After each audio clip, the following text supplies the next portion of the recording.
خۆشەویستان بەردەوامین گفتوگۆ دەکەین لەبارەی پەیوەندیەکانی هەرێم و بەغدا تاکی کێشەکان لە نێوان هەرێم و بەغدا بەردەوام دەبێ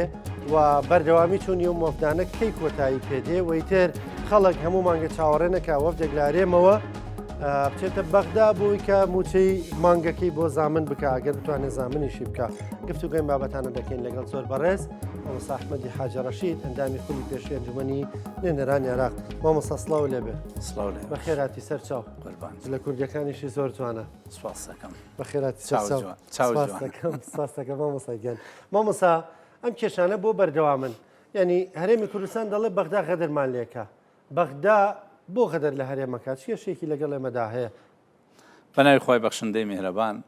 بە پێچەوانەوە من قەناعەتم وایە هەرێم غەدر لە بەغداکە بۆ پێوە دەوای بوجەی لێیەکە بەڵام ئامادە نییە داهاتەکانی ڕادەستکە لیستی موچەی پاک نییە ئەوێ پارەشی بدرێتێ مەسلەیەکی کوردی هەیە ئەڵێ بەشی خۆم بۆ خۆم ئەوەی تۆیشە خۆم هەرێم ئاوای لێ بەسەر هاتووە داهاتی ناوخۆ داهاتی نەوت ڕادەست ناکە لە ئەم ساڵدا 89 میلیۆن بەرمیل نەوتی فرۆشتووە پارەکەی دیار نییە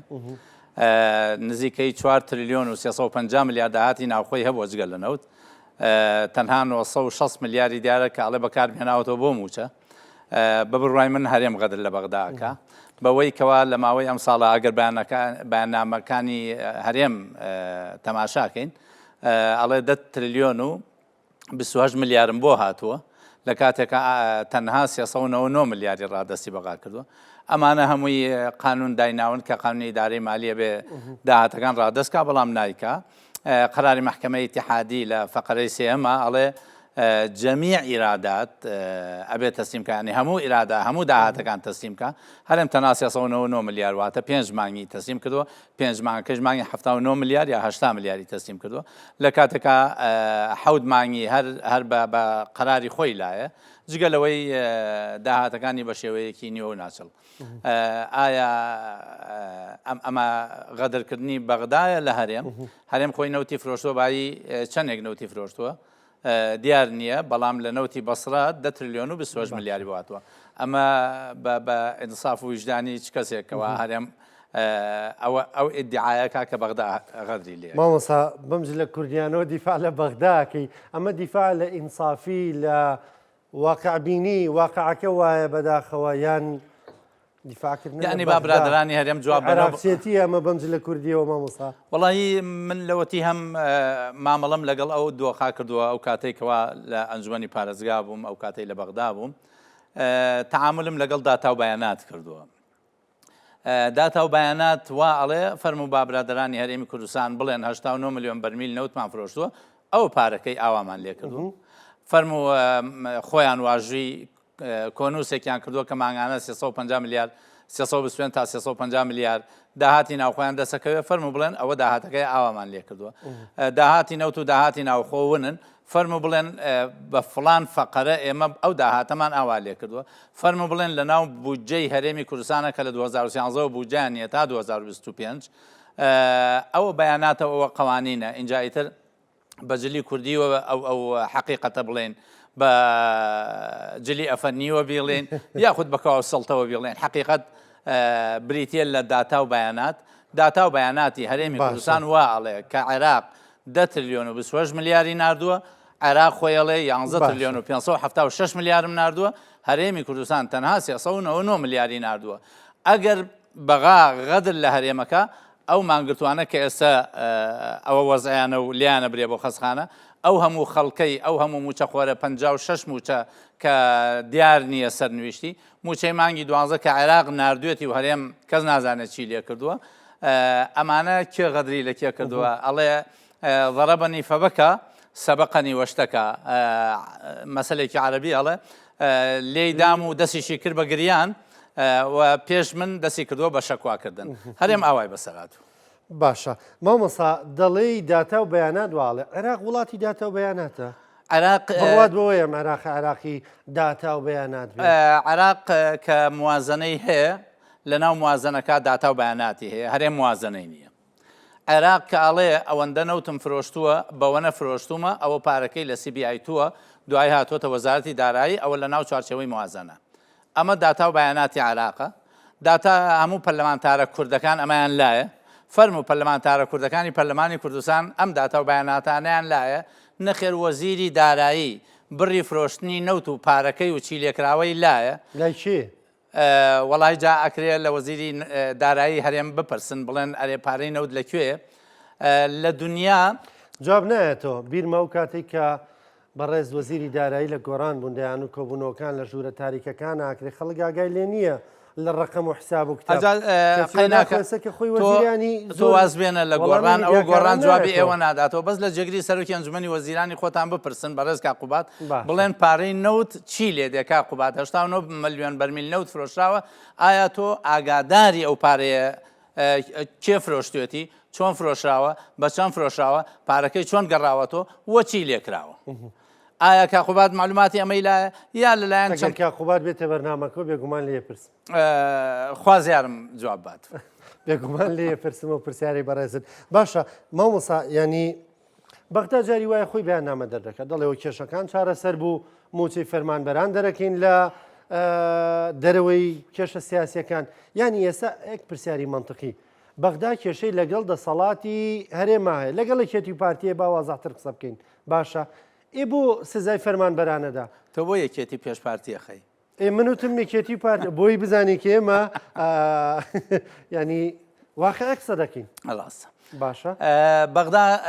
لە چ بەیاننامەیەک لە هیچ بەیاننامەیەکە نەویتەوە کێشەکانمان حەل کرد دادگای فیدرالی لە دادگای فیدراڵی موچەی فەرمانبەران بە دەرکەن لە کێشە سیاسیەکە بە دەریکەن بەڵام چوار خاڵی داناوە لەو چوار خاڵە ئەڵێ یەکەمە بێت تەوتین بکرێ موچەخۆیان ئەبێ بە تەوتین موچە وەربگرن لە بانکە ئیتیحادیە حکومیەکان کە فەرعیان لە هەرێمانیەوە نەستی قەرارەکەیەتی هەرێمەمەی نەکردووە هەژماری منی قوت کردوەوە ئامادە نییە تەنەزولی لێ بکە تاوان هەژماری من بە هەردووکیان و بە پارتی و یەکێتیوە یەکێتی کە لە کاتی هەڵبژاردنەکانە باسی لەوە کرد کە نایڵن هەژمار نەخێر کاقوبا دەڵێ پرۆژەی حکوومەتە هەژماری من کەی وای وتووە لە ڤیددیۆیەکە دوێنێ بۆیان نردبووم کە کاقوبا دەڵێ ڤیددیۆی ڕەنگە کۆن بێ سەرەتاکانی دەستپێکردنی هەژماری من بێ سەرەتا بێ کۆتابێ سەرەتا بێ کۆتابێ تا ئێستا یەکێتی بەڕسمی ڕەفزی هەژماری من ناکە لێگەڕێلەوە خاڵی دووەمیان ئەڵێ ئەبێ میزانی مراجعە بنێرێتەوە بۆ حکوومەت ئێستاشی لەگەڵابی میزانی مراجعی مانگی دوانزەی نەناردوێتەوە و ئەوەشی نردوێتەوە بە کەم و کوڕی خاڵی سێم کە تەوتینێڵێ تەدقیقی لیستی موچەخۆران خاڵی چوارم ئەڵێ سەرجەم داهاتەکان حد بڕۆ متابعی قەرارەکەی محکەمەی اتحادی بکە ئەڵێ تەواو جەمیع ئیرادات الأقليم أبيه همو داهات كان رادس كري أما ندو حاكميان كردا أم شوار خاليتي أنا قرارك محكمة اتحادي هريم انتقائي يدفع قري الله ولاوتي أم موچەخۆران لە ئەزمە سیاسیەکان دوورخەنەوە بەڵێ ئەوەی کە لە ئەزمە سیاسیەکانی دوورەخاتەوە محکەمەی اتحادی ئەو تەوسیە کردو بەڵام کە هەرێم خاڵەکان جێبەجێ ناکا خەتای کێ باشە مامۆسار بەغدا بوو لە مانگی نۆیە وتی تا سەری ساڵ لە هەرێمی کوردستان دەوەستین تا لیستەکانیان پاک دەکەنەوە لە کاتی خۆیان موچیان بۆ دەنێرین تا سەری ساڵ مۆڵەتیان پێدەین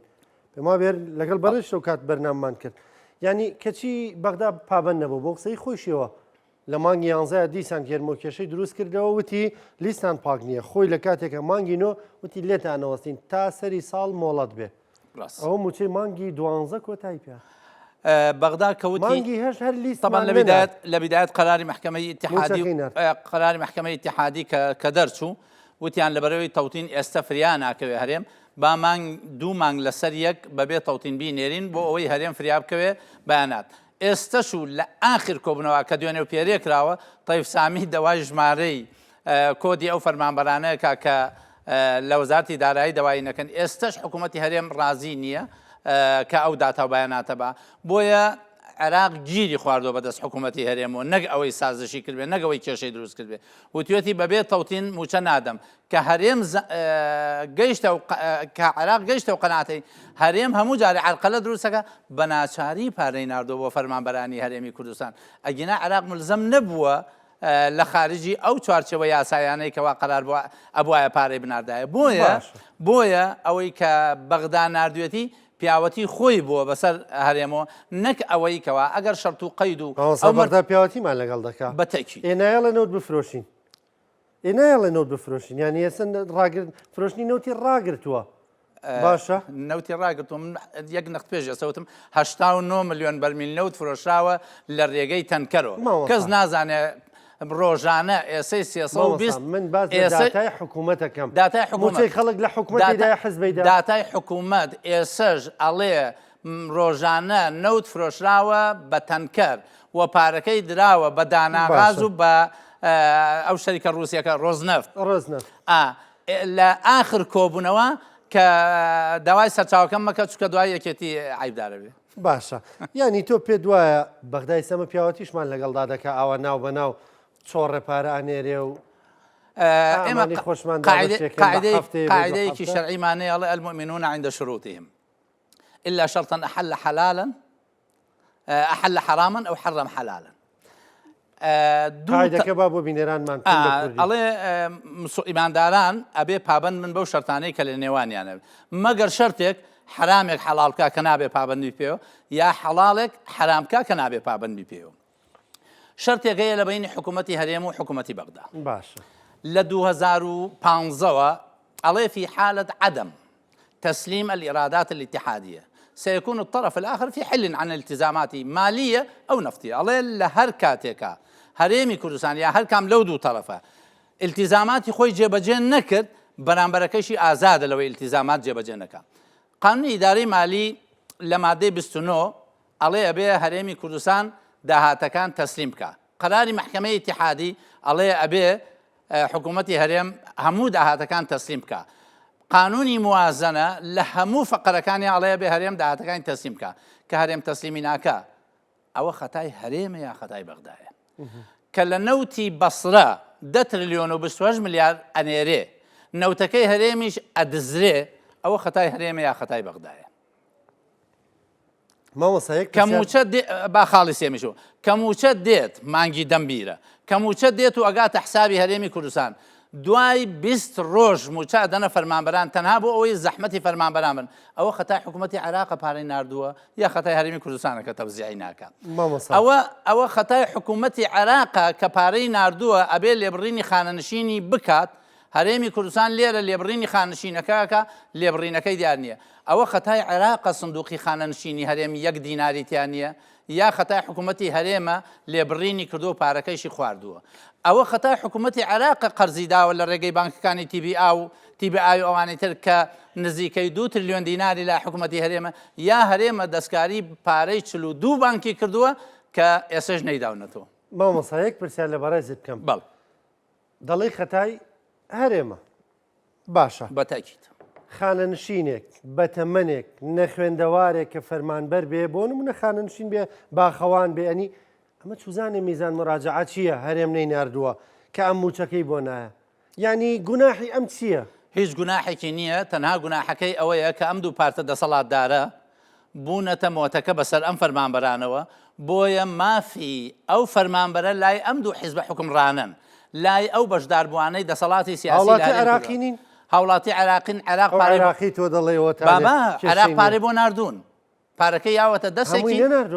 پارەی یاوەتە دەستی هەرێم خواردوێتی بەساقم مانگی دە 20 ڕۆژ دوای خست بەبێ هیچ کێشێ مانگی 12شی ناردووە بە پێی ئەو میزان مراجعەی کە خۆیان ناردویانە هەرێمی کوردستان ئێکە هەرێم 240 ملیارە شتێکی نا 360 ملیاری لە مانگی 12 لە مانگی 12 ئەوەی کەوا تەخسیس کرابوو بۆ هەرێمی کوردستان سەر باقی ناردووە بەڵام هەرێمی کوردستان ئامادە نییە لێبڕینی خانەنشین بڵاتەوە مۆسایەک پرسیار ئایا حکومڕانی و حکومەتداری تەنها موچەیە ینی مانگانە بەغدا پارەی موچە دەنێرێ و دەڵێ باخەکەشی خۆتان تەواوی کەن باشە شتیوای نەوتجارێک 650 ملیارە نێرێ جاروا بوو 680 نارێ هەر بوو 650 نار باخەکەی خۆتان تەواوی کەن بەس یەک شت یعنی مامۆساوە هەرێم ئەمەشی تەواو کرد ئی باش ئەم حکوومەتە بەزوی موچە دابش بکە ئەی پرۆژەی خەدەمی ئەی شەقام ئەی پرد ئەی چاڵ و چۆڵی ئەی نازانم نەخۆشخانەکان ئەی مەسروفی ئەو دەوایرانەکە ئەکرێ مەسروفی ئەو دەوایرانەکە ئەکرێ زۆر باشە بەسەر بەسەر چاو هەموو پەرلەمانتارەکانمان کە لەوێن و هەموو ئەو ستافە وەزیرانەی کە لەوێن شەڕی مان و نەمان بکەن ئەگەر خەتای بەغدایە بەڵام بەو مەرجەی هەرێمی کوردستان داهاتەکانی دیار بێ منطقە تۆ 89 ملیۆن بەرمیل نەوت بفرۆشی پارەکەی دیار نییە منطقە تۆ 4 تریلیۆن و 350 میلیارد داهاتی ناوخۆ هەبێ بڵێ دیار نییە فەرموو داهاتی هەرێمی کوردستان تۆ ڕۆژنامەنووسێکی سەرکەوتویت و متابعەشت زۆرە لەکوایە ئەو داهاتەی هەرێم کە کۆی کردوتەوە دەفەرموو تۆ بڕۆ هۆدەی خانوو بەکرێ دەفەرموو بڕۆ دوکانێک دانە بزانە ڕسم و زەریبە و پارەی کارەبا و پارەی خەدەمات و پارەی قیرانە و پارەی خۆڵانە و پارەی هەرچی ئەوە بڕۆ سەیری ئەو قافڵە تەنکەرە بکە ڕێگەڵی لە سلێمانیوە تا پێنجۆن بەقەدەر تەنکەرەکە ئەڵێ بۆری ڕێکراوەتە ئەوەی لە پەروێزخانەوە ڕۆ ئەوەی لە پێنجوێنەوە ڕۆ ئەوەی لە حاجۆمەرانەوە ڕۆ ئەوەی لە ئیبراهیم خەلیلەوە ڕۆ فەرموو داهاتی ئەمانم پێ بڵێ تۆ ڕۆژنامەیەکی متابعە کرد و حیزبێکی لەو دوو حیزبە باڵادەسەژ لە کەناڵەکەتان نیە ئەو فەرموو داتا و بەیاناتی داهاتەکانمان بۆ بێن لێرە بۆمان بەیان کە تا بڵێن ئەشۆبیلا حکوومەتی هەرێم ڕاستەکە کە نەهێنا کە بوجە و نەبوو کە قانونی موازنە و نەبوو کە دیار نییە تۆ و داهاتانە چی لەکەی سەنجی شەفافیت بڵاوێ کاتەوە مانگانە داهاتی بڵاوێ دەکاتەوە هەفتان داهاتی ناوخۆ بڵاو دەکاتەوە داهاتی بناوخۆی کوێ داهاتی ناوخۆی سنووری نانەوتیەکان بڵاوەکاتەوە داهاتی ناوخۆی سنووری پارێزگای سلێمانی و لە موازنەکان لەمویکە یەکێتی بڵاوێکاتەوە هی نەوت بۆ بڵاو ناکاتەوە هەموو تەنکەرە ڕوە هی نەوتی ژەگەر تۆ بتوێ بچی توانی داوایکی وەڵان نەگم من زۆر ناخۆشە منت کردوتە دۆخێکەوە دیفاع لە حکوومەتی هەرێمی کوردستان بکەم لەبەرەوەی تۆ زۆر بە شانوباڵی عێراقدا هەڵدەدەی بەڵام ئەو عێراقا هاوڵاتیەکانیان موچەی لێ دەرکەی بەڕاستی ئەنی نازانم تۆ خۆ لە بەغدا بووی چەند ساڵێک لەوانە بووی پەرلەمانتار بووی ئەوە هی ئەو وڵاتە دەوڵەمەنەیە ئەو خزمەتگوزاریانەی لەوێ هەیە هی ئەوەیە بڵین عێراقێکی دەوڵەمەنی بانی پڕ لە سامانی سروشتی پڕ لە نەوت پڕ لە غاز پڕ لە ینی هەموو سامان بابێنە سەر عێراق طبعاًەوەی کە تۆ داوای لە بنەکەی مقارنە لە بینەوەی ئایا لە نێوان هەرێم و بەغدا خەتای کامیانە ئەڵم خەتای هەرێمە لە 90 بەرەو ژوور لە سادەی خەتای حکوومەتی عێراقە لەبەرەوەی ڕێگەیەدا بەم دزوو گەندەڵانە کە پارەیانە خاتە دەست و هەرچەنە هەوڵیدا لە ڕێگەی تەوتینەوە بۆی ئەو دەسانە ببڕێ پرسیاری تەوتین اینجا بابەتەکەی دیکەی ئایا عێراق ئەو بەهشتەیە کە من باسیەکەم من باسی ئەوم کردو عێراق پارە ئەنێرێ عێراق بوجە ئەنێرێ عێراق موچە ئەنێرێ عێراق میزانیەی هەیە عێراق موازنەی هەیە عێراق میزانی مراجعی هەیە عێراق نەوتە فرۆش و پارەی نەوتەکەی دیارە دیوەکەی تری ماوەسا باشە ئەی تو ئەگەڵ لەو هەموو زیە نەبوو کە لە پەلەمەکە تا بۆت باسکەین دزی سەدەت نزیکەی پەلەمەکە تا بە داتا پێ بڵێم بۆ ئەوی وان نەزانی طبعا ئەو حیزبە سیاسیانەی کە لە عێراقن لەو حیزبە سیاسیە باڵا دەستانەی لە هەرێمن گەندەڵترن فاسدترن دزترن ئەو حکوومەتە لە عێراق هەیە حکوومەتێکە تا سەر ئێسقام تەواوی جونگەکانی بریتیە لە گەندەڵی غەرق بووە لە گەندەڵی تا 2014 و ئیحسایاتەی لای من بۆ 312 میلیارد دلار چووەتە دەرەوەی وڵات دواتە لە 157 ئەو پارەی نەوتەی کە فرۆشە چووەتە دەرەوەی وڵات لانی کەم کە ئێمە تحقیقمان کرد نزیکەی 100 میلیارد دلار دیار نییە 100 میلیارد دلار هەر لە دزینی سەریقەی قەرنا 3 تریلیۆن دینار دزراوە تا ئێستا لە ساڵ 5 ڕادەستکراوەتەوە عێراق نەشامی شەریفە نەوڵاتێکی شەفاف لە نێوان بیرەکان تا مەسفاکان ڕۆژانە 200,000 بەرمیل نەوتە دزرێ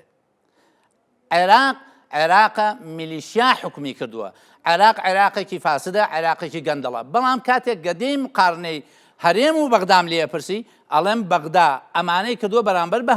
هەرێم ئەمانەی نەکردووە بەرامبەر بە عێراق بۆیە ئەوە دوو قسەی جیاوازن هەرگیسە ڕۆژێک لە ڕۆژ موچەکەیانەوان لە پێشێم موچەکان لەگەڵ سەروەری یاسا سەیری کە پەرلەمانی عێراق لە چ کاتێکە پەرلەمان داخراوە یەک مانگ داخرا پەرلەمان هەموو دنیا هاتە سەرخەت پێم بڵێ لە کەیە هەڵبژاردننی پەرلەمانی عێراق دواکەوتۆ بۆ ماوەیەکی کەم 100 چەند ڕۆژە هەڵبژاردن کراوە لە هەرێم و تا ئێستا پەرلەمانەکە شوێنی خۆی نەگرتووە مامۆستا لە سەروەری یاساشە کە باسێکی ینی بیرمانە 34 ساڵ لەمەوبەر هێزەکانی سەر بە موقتەدا سەدر دووسێ ڕۆژ شەڕیان کرد هەتا ئێوارە لە ناو بەغدا لە کۆڵانەکانە یعنی شەڕێکی گەورەی کۆڵان بە بەتاکید پێم وتی میلیشیا لە بەغا حکومەکە دوای بەڕێز موقتەدا سەدر وتی بڕۆنەوە بۆ ماڵ میلیشیا حکمی کردووە تەسفیەیەکی عرقی و مەزهبی زۆر خراپ لە عێراقا کراوە، گەندەڵی گەیشتۆتە چڵەپۆپەی لە عێراقا، بۆیە عێراق نەخێن نەشامی شەریفە، نەوڵاتێکی شەفافە، غەرقە لە گەندەڵیە. بەڵام ئەوانەی کە باسەکەین ئەڵێم لە هەرێما 2 ساڵ پەرلەمان داخراوە، لە حکوومەتی عێراقا پەرلەمان داخراوە،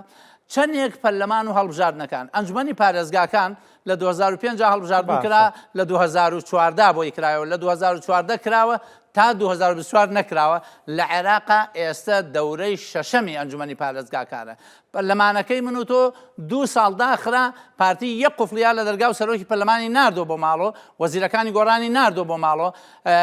جێگری سەرۆکی ئەنجومەنی وەزیرانی یەکێتی ماوەیە قینی کردبوو نەڕۆیشتۆ بۆ ئەنجومەنی وەزیران. ئەوە وەزعەکەی هەرێمی کوردستانە. پارتی لەبەر ئەوەی سەرۆکی هەرێم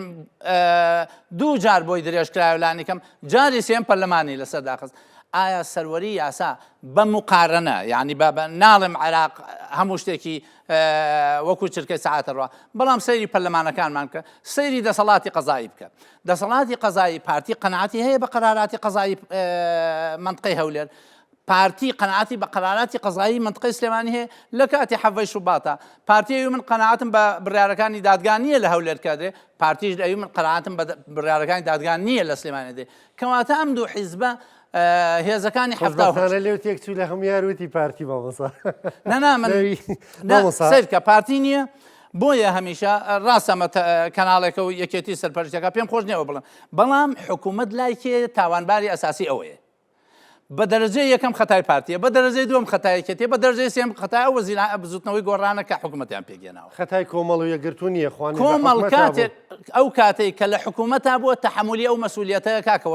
وەزارەتی هەبوو بەشداری کردووە. بەڵام کاتێک کە لە دەرەوەی دەسەڵات بێ و ئۆپۆزیسیۆن بێ، خەتای ئەو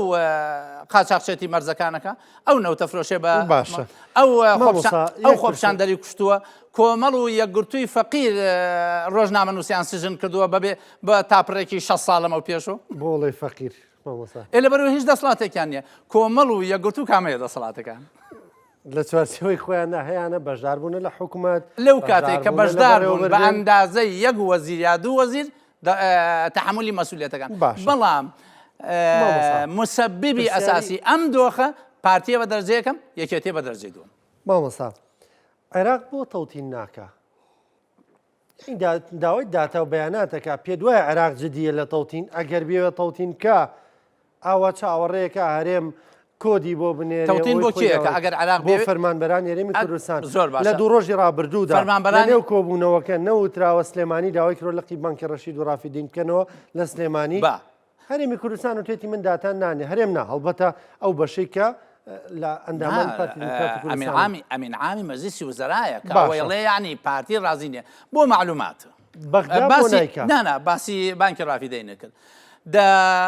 بڕۆ لە یەکێتی نیشتیمانی ناکری ناوەکان بڵێم لەسەر تەلەڤیزیۆن 6 مانگی ڕەبەق خەریکی هێنانەوەی 6 مانگی ڕەبەق خەریکی هێنانەوەی بانکی ڕافیدەین و ڕەشید بووین کە لە سلێمانی 8 مڵکیان هەیە و دەستی بەسەرا گیراوە لەلایەن یەکێتیوە، لە هەولێر 8 مڵکی هەیە و پارتی دەستی گرتۆ بەسەریا، لە دۆک 5 مڵکی هەیە و پارتی دەستی گرتۆ بەسەریا. بۆیە ئەگەر یەکێتی قەناعەتی بەوە هەبوو کە ئەو دوو بانکە بێنێتەوە، ئەبوایە لە کاتی خۆیان ئیستیجابەیان هەبوایە بۆ ئێمە تا ئێمە تەنیا مابوو لەسەر موافقەتی یەکێتی، بەڵام یەکێتی موافقەتی ناکرد. بەڵام ئێستا پارتی موافقەت ناکە، بەڵام کێ ڕێی لێگرتووە کە بانکی ڕافیدەین بێنێتەوە. فەرمووە ئەو مڵکانە تەبەن ڕافیدەین وتی تەنها 2 مڵکمان بنەوە، بانکەکان یێنینەوە، هیچ قەناعەتیان بەوە نەبوو کە موافقەتی هەرێمی کوردستان سێگەی لەسەر ڕافیدین دەڵێن ترەمپ بەنیازە بلۆکی بکە، بڕوا دوایە شتی وا ڕووبدا. کۆمەڵێکی جراعات هەیە، ترەمپ بەنیازە مەجموعەیە سیاسیی عێراق بخاتە لیستی خزانەی ئەمریکیوە ئەگەر مەرجەکانی ترامپ جێبەجێ نەکەن، ئەگەر بڕیار نەدەن لە هەندێ میلیشیای عەسکەری بەنیازن ئەگەر ئیجراعەتەکان لە مەرحەلەی دووەمە احتیمالە سۆمۆ بخرێتە منطقەی حەزرۆ، نەخێر احتیمالە نەیەڵن بنووکی عێراقی تەعامل لەگەڵ نظامی سوێفتی عالەمیا بکەن کە ئەمانە هەمووی مەراحلن بۆ دانانی سزا لەسەر عێراق. ئەگەر سۆمۆ بخرێتە ژێر حەزری ئەوە سۆمە ناتوانێت نەوە ڕووەدا؟ دفرۆشێ سۆمە ناتوانێت نەوە دفرۆشێ یاخود نظامی سوێفتی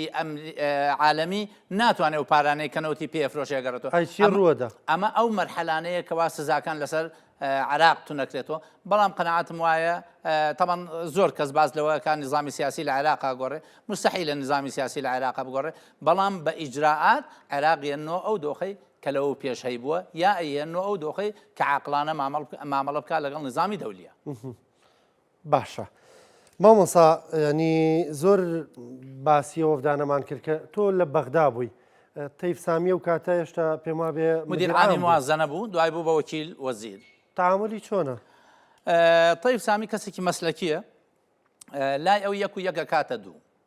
یعنی کاتێک کە میزانی مراجعی بۆ نابێت ئیترە و قەناعەتی بەوە نییە موازنت باتێ موچە بۆ خەرجکە چونکە تەیف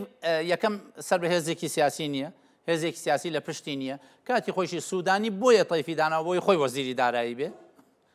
ئەگینا تەیف ئەو قیادیە مالیە نییە تەیف سێ کەلیمەی لایە ما عندی ماکم نێ نەجیب عنی نییە یعنی کە لە لیژنەی مالیدا بە سەدان جار ئەمەی دووبارە کردوەوە کە دەوای پارەی لێ ئەکرێ بۆ قەزەیەک گەڵە ما عندی ماکوم نێ نەجیب نیمە و نییە ئەو تەیف تێناگا لە هەندێک تەوافقاتی سیاسی بۆیە سوودانی کاتێک کە تەیف عەرقەلە دروستەکە سوودانی قەزیە سیاسیەکەی لەولاوە پێڵێ ئەوە لەسەر بڕیار کۆن زۆربەی وەزیرەکان ئاواکەن واژووی سەرۆکی ئەنجومەنی وەزیرانە وەرەگرن اینجا چونکە دوایی لە لێپرسینەوە ئەو وەرەقەیە تەقدیمەکاڵێ من بە قەراری ئەنجومەنی سیاسی سوودانی تەیف بەکارهێنێ بۆ فشارخستنە سەر هەرێمە ئەو دوو هێزە سیاسی بۆ ئەوەی لە دەورەی داهاتووە دەنگی پێ بدرێت. ئەم ساڵانی دوای زەواجی کرد مامۆسا پێم وابێ ئاگام لێ نییە لە زەواجی چکە زۆر بە دوای ئەو مەسەلانەوە نیم چکە ئەوە ژیانی شخصی ژیانی شخصی خۆیەتی مەبەست مەم ساڵانی دوای زەواج ینی مەقسەد لەوەیە کەوا تەیف تێناگالەوەی ئیدارەی ماڵ چۆنە دێ ڕەنگە چونکە دایکی بەخێوە کابراکانی بەخێو کردووە بۆیە لە ئیدارەی ماڵ تێگە بەڵام تەیف بە محاسبی گەیشتوەتە وەزیری تەیف لە محاسبەیەکی سادەوە بووەتە مدیری شعبە دوای بووەتە مدیر عامی موازنە دوای بووەتە وەکیلی وەزیر اینجا بووەتە وەزیر تەیف ئینسانێکی مەسلەکیە شارەزایە لە هەموو داتا و بەیاناتە بەڵام قیادیەکی مالی نییە موازنەی 2023-24-25 تەیف داینە ناوە وەزیری تەختی دایناوە کە بەڕێز محەممەد تەمیمە بۆیە بە تەوافقێکی سیاسی بەس چی بکەیت لە هەرێم کە ناچێتە ژێر ئەو شەرت و مەرجانەی کە لە ناو قانونی موازنە هەیە دیسان هێناتەوە سەر هەرێمی کوردستان مامۆسا سپاس دەکەم سپاس بۆ ڕوونکردنەوەکانت کە دوای 2025 چۆن دەبێت بە خێرایی ئەگەر هەرێمی کوردستان بیەوێ 2025 لە 2024 خراپتر نەبێ ئەوە ئەو مەرجانەی لە ناو قانونی موازنە و ئەوانەی قەراراتی محکەمەی اتحادیە جێبەجێیەکە بەبێ سەرێش سپاس دەکەم سپاس بۆ ڕوونکردنەوەکان بە خێرات سەرچاو مامۆسا یعنی ناخۆش بوو تۆ دیفاع لە عێراق کرد من دیفاع لە عێراق ناکەم خۆزگە هەرێم لەسەر حەق وایە و دیفاعم لەو کردایە خۆزگە هەرێم لەسەر حەق وایە خۆزگە هەرێم لەسەر حەق وایە سپاس دەکەم مامۆسا گیان بە خێرات سەرچاو سپاس بۆ بەشداریکردنت